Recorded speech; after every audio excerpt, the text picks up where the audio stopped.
now, Pittsburgh's best sports show is about to begin. Call us or tweet us. We got things to talk about on the Allegheny Health Network Nightly Sports Call. All right, thanks a lot, Ken, and thank you for tuning in to the Allegheny Health Network Nightly Sports Call. We got a big show for you tonight, a big Pirates win. Starling Marte is back. Le'Veon Bell did not sign a long-term deal. He's taking the franchise tag. A lot to talk about with Ron. 575-2600 is number, or you can always tweet me at Richie Walsh. But we'll get right into the show right now with Ron. And Ron, I guess the biggest news of the day, we'll get to the Pirates in a second, but let's just get Le'Veon Bell out of the way. It looks like the Steelers and Bell's camp, for sure, couldn't come to terms. Right. I don't know how far apart they were, and maybe we'll never find out, but I definitely think Bell deserved to be the highest paid running back in the league.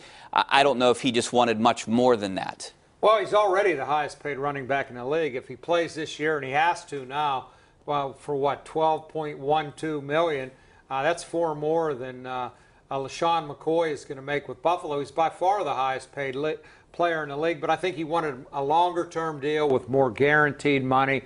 They weren't able to work it out, so he's got to play for $12.12 million. There's a lot worse things in life than that, but I do. My guess is he'll won't show up at training camp. He'll come in a week before the season to not risk injury.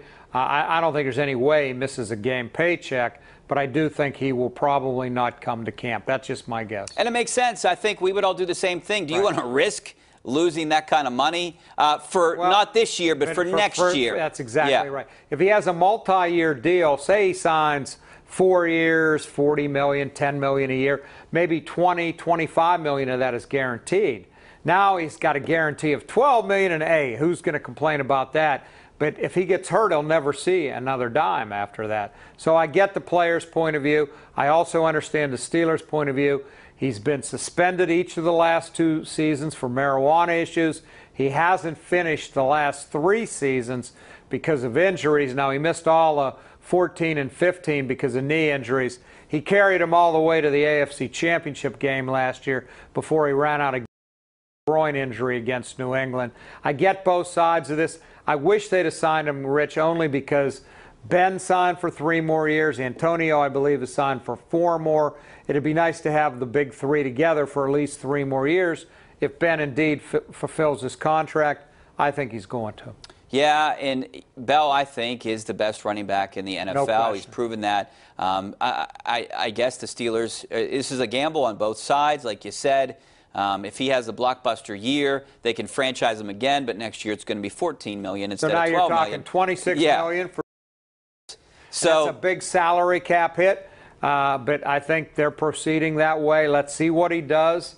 I would expect him to have another big year. I don't think somebody asked me in the office today at the radio, well, do you think he'll try to fight for that extra yard now that he's risking an injury? And I just think he knows how to play. There's only one way. He's a competitor. I don't know that he'll make it to camp, but I think he'll be ready for Cleveland on September 10th. Yeah, I don't think you think about that when you're playing it in the game. I don't think he's thinking. I think about worrying about getting hurt. That's when you get hurt. Yeah, exactly. Also, other big news, Starling Marte is back. He wasn't back tonight, but he's back in Pittsburgh, back at PNC Park, back in the clubhouse, taking batting practice, fielding out there at PNC Park. Met with the media. What did you think of his interview? He had an interpreter. I thought he was humble, but my only problem with that whole thing is that he said he didn't know, and we knew that. He said he didn't know how he got it into the system. I never buy that. So I can't buy that. I know they have to say it, but at this point, he's a world-class athlete. If he didn't know what he was putting in his body, he should have, Rich. I did not see that interview tonight. I wasn't at the stadium. I'll be there tomorrow night for his first game back. I don't buy that for 1 second. These guys know everything they put in their body, or they should, because if they don't, this kind of thing can happen. So I don't buy it. I would expect him to get a rough greeting tomorrow night, but you know what? As soon as he starts hitting home runs, getting big hits, fans will be giving him standing ovations. What's it going to be like in the locker room, you think? Now, I know all the players are saying the right things. I interviewed Josh Harrison. That interview will be coming up on KDKA-TV News at 11 o'clock. Grudges, but maybe some of the players do. They got to feel let down.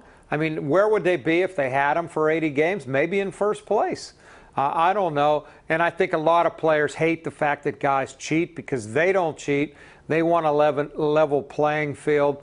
I remember once on our radio show we had Sid Bream talking about Barry Bonds and the disdain in his voice for like a guy who cheats the game he had no use for. And I think there's a lot of players that don't have any use for a guy who cheats, but by the same token, if he helps them win and put money in their pockets, they'll learn to accept him. Yeah, I think I would have felt a little bit better if he just came out and said, yeah, I did it. I screwed up. I'm sorry. Right. But the fact that he didn't know, I just don't like that.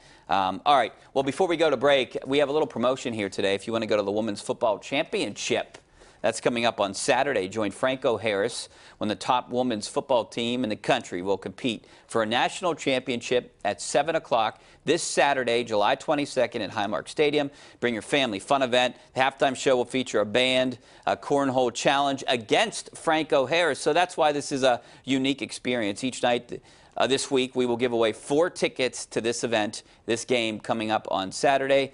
Join us Wednesday when we will talk to Franco Harris right here on the Allegheny Health Network Nightly Sports Call. We got to take a break right now, but coming up next, we're going to be taking your phone calls. Big win for the Pirates. Talking about the Pirates, Starling Marte, Le'Veon Bell, and also a big announcement from Ron Cook. We'll have that coming up next. Stay right there.